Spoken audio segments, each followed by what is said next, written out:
જ્યારે મને જાણ થઈ કે અહીંયા એક રેસિડેન્ટ ડોક્ટરે આત્મહત્યા કરી છે, ત્યારથી અમારા અહીંના નિયામક ડોક્ટર સચદેવને સૂચના આપીને કમિટી બનાવી. જ્યાં સુધી પૂર્ણ તપાસ ન થાય ત્યાં સુધી સિવિલમાં જ આ કમિટી રહી પૂર્ણ રિપોર્ટ તૈયાર કરીને સત્ય હકીકત છે, કોઈને અન્યાય ન થાય, કોઈને નુકસાન ન થાય અને મૃતકને ન્યાય મળે. ડોક્ટર મૃત્યુ પામ્યા છે, એમના સિનિયર આમને અવારનવાર ટોર્ચરિંગ કરતા હતા માનસિક રીતે.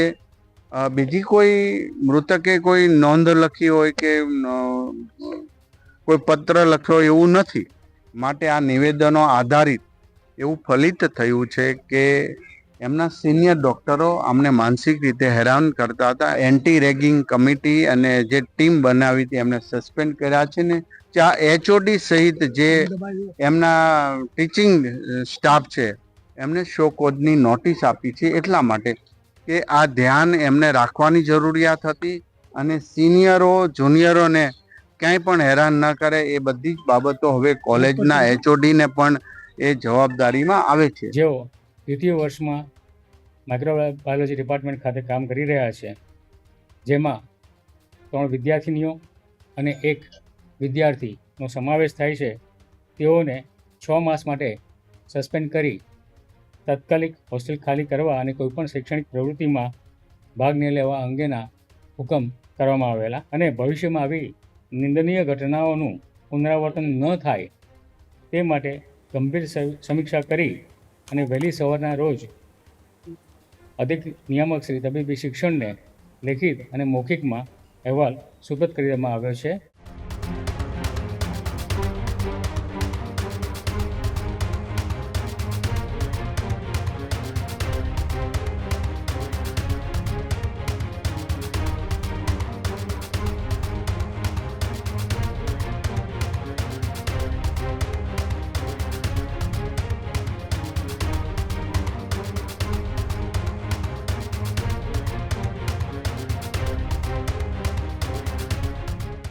સુરતમાં રેસિડેન્ટ ડૉક્ટર કે જેમનું રેગિંગ કરવામાં આવ્યું અને ત્યારબાદ તેમણે આત્મહત્યા કરી.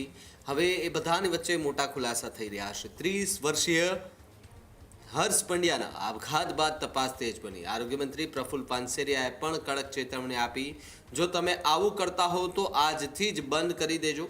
રેગિંગ કરનારા તબીબોને આરોગ્ય મંત્રીએ ચેતવણી આપી, તમારા સર્ટિફિકેટમાં નોંધ થશે તો લોકો તમને ધિક્કારશે. પોલીસ અને કોલેજ તંત્રની તપાસમાં રેગિંગની વાત સામે આવી. 4 સિનિયર રેસિડેન્ટ વિદ્યાર્થીઓ સામે રેગિંગનો આરોપ છે, જ્યાં રેગિંગનો ખુલાસો થતાં હોસ્પિટલ તંત્રમાં ખળભળાટ મચી ચૂક્યો છે. 4 આરોપી સિનિયર વિદ્યાર્થીઓ સામે કડક કાર્યવાહી કરવામાં આવી. 4 વિદ્યાર્થીઓને 6 મહિના માટે સસ્પેન્ડ કરાયા. હોસ્પિટલ અને હોસ્ટેલોમાંથી પણ 6 મહિના માટે સસ્પેન્શન છે. તમામ ચીટિંગ એક્ટિવિટીમાંથી પણ 4ને દૂર કરાયા છે. જ્યારે રેગિંગ મુદ્દે હવે તંત્રનું કડક વલણ પણ સામે આવી ચૂક્યું છે, ત્યારે સુરતમાં રેસિડેન્ટ ડોક્ટરના આપઘાત મામલે મોટો ખુલાસો થયો છે, જ્યાં 30 વર્ષીય હર્ષ પંડ્યાના આપઘાત બાદ તપાસ વધુ તેજ બનતા આરોગ્ય મંત્રી પ્રફુલ્લ પાનસેરિયાએ પણ રેગિંગ કરનારાઓને ખુલ્લી ચેતવણી આપી છે.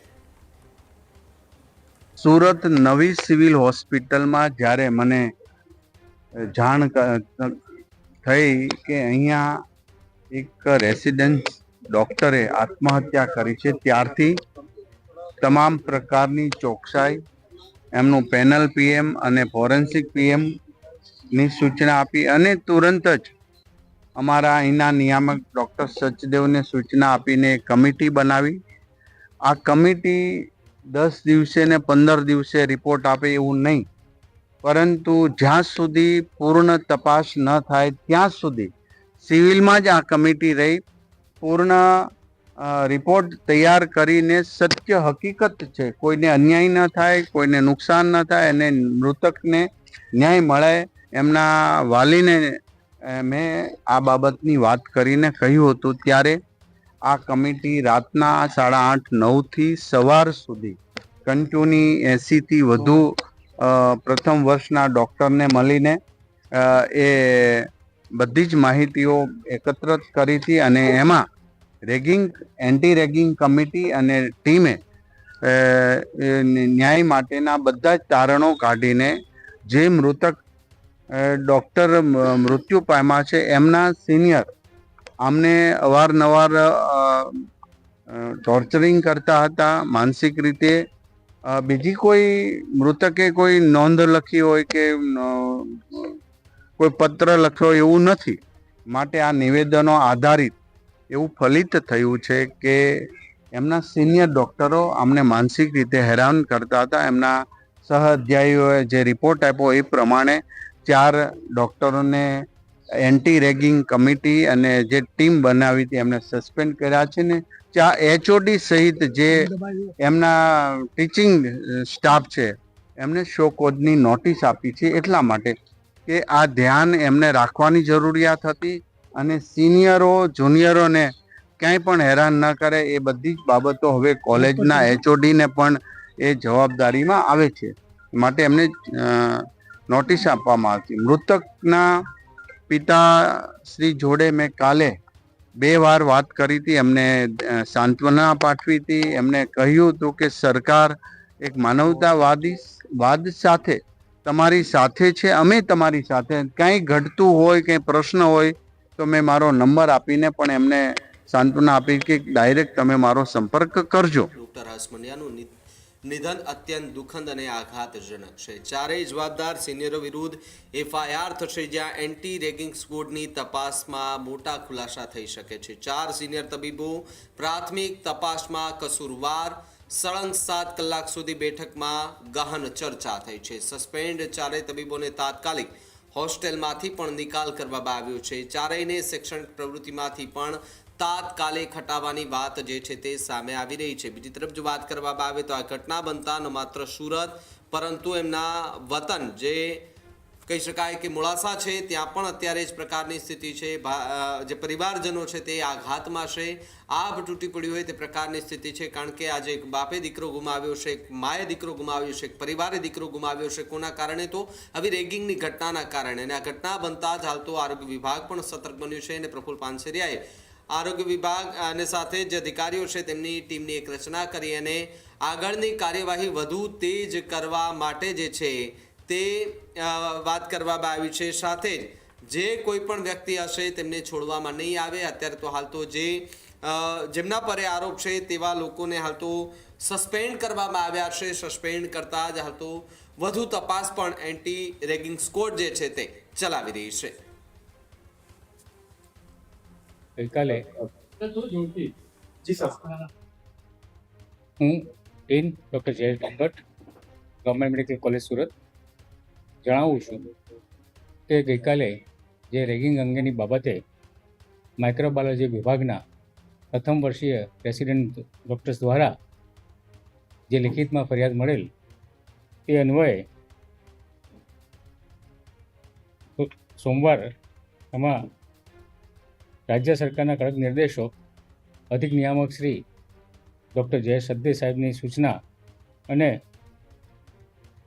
આરોગ્ય રાજ્યમંત્રી શ્રી માનનીય આરોગ્ય રાજ્યમંત્રી શ્રી પ્રફુલ્લ પાનસેરિયાના માર્ગદર્શન હેઠળ ત્વરિત અને પારદર્શક તપાસ હાથ ધરવામાં આવી હતી. આ ગંભીર મામલે ડીન તથા મેડિકલ સુપ્રિન્ટેન્ડન્ટ એમની સંયુક્ત અધ્યક્ષતામાં રચાયેલી કમિટી ઉચ્ચ સ્તરીય કમિટી સમક્ષ પ્રથમ વર્ષના 9 રેસિડેન્ટ ડૉક્ટર્સ અને મૃતકના પિતાજીની ફરિયાદના આધારે નિવેદનો નોંધવામાં આવ્યા હતા. રાત્રે 8:30થી તો સવારના 4 વાગ્યા સુધી ચાલેલી આ મેરેથોન બેઠકમાં માઇક્રોબાયોલોજી વિભાગના senior resident, faculty, junior resident, તમામ ટેકનિશિયન અને સફાઈ કર્મીઓના તમામ સ્ટેક હોલ્ડરના નિવેદનો નોંધી એન્ટી રેગિંગ સ્કોડ દ્વારા એમના દ્વારા રચિત જે ઇન્ક્વાયરી કમિટી હતી તે એમનો રિપોર્ટ એમના સ્પષ્ટ અભિપ્રાય સહિત એન્ટી રેગિંગ કમિટીને સુપ્રત કરવામાં આવ્યો. સદર કમિટીના અહેવાલના આધારે સંપૂર્ણ ઊંડાણપૂર્વક તપાસ, અભ્યાસ તથા જરૂરી પુખ્ત વિચારણાના અંતે અહેવાલના આધારે શિસ્તભંગ અને ગંભીર બેદરકારી બદલ 4 રેસિડેન્ટ ડૉક્ટરો જેઓ દ્વિતીય વર્ષમાં માઇક્રોબાયોલોજી ડિપાર્ટમેન્ટ ખાતે કામ કરી રહ્યા છે, જેમાં 3 વિદ્યાર્થીનીઓ અને 1 વિદ્યાર્થીનો સમાવેશ થાય છે, તેઓને 6 માસ માટે સસ્પેન્ડ કરી તાત્કાલિક હોસ્ટેલ ખાલી કરવા અને કોઈપણ શૈક્ષણિક પ્રવૃત્તિમાં ભાગ ન લેવા અંગેના હુકમ કરવામાં આવેલા. આ સાથે જ માઇક્રોબાયોલોજી વિભાગના વડા ડૉક્ટર સુમૈયા મુલ્લા તથા અન્ય 4 ફેકલ્ટીઓ અન્ય 3 ફેકલ્ટી એમ કુલ 4 ફેકલ્ટીને સો કોઝ નોટિસ ફટકારવા અંગેનો નિર્ણય કરવામાં આવેલ.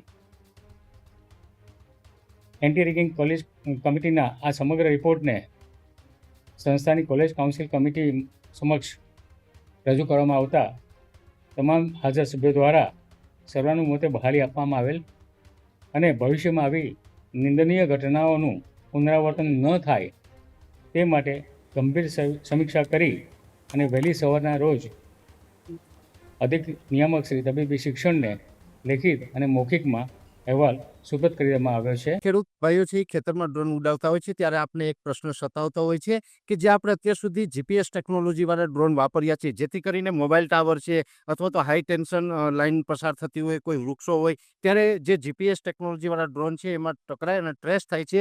પણ એગ્રીવન લાવ્યું છે જીએનએસએસ ટેકનોલોજી ડ્રોન, જેથી કરીને એ ડ્રોન છે એ કોઈ જગ્યાએ ટકરાય નહીં, પોતાની રીતે જ ડિસિઝન લે છે અને મૂવ થઈ જાય છે, જેથી કરીને જીએનએસએસ ટેકનોલોજી ડ્રોન છે એ વાપરવાનો આગ્રહ રાખો. અત્યારે જ ન્યૂઝરૂમ ગુજરાતની યુટ્યુબ ચેનલને સબસ્ક્રાઇબ કરો અને ઇન્સ્ટાગ્રામ અને ફેસબુક પર ફોલો કરો. અપડેટ રહો, સત્યની સાથે રહો.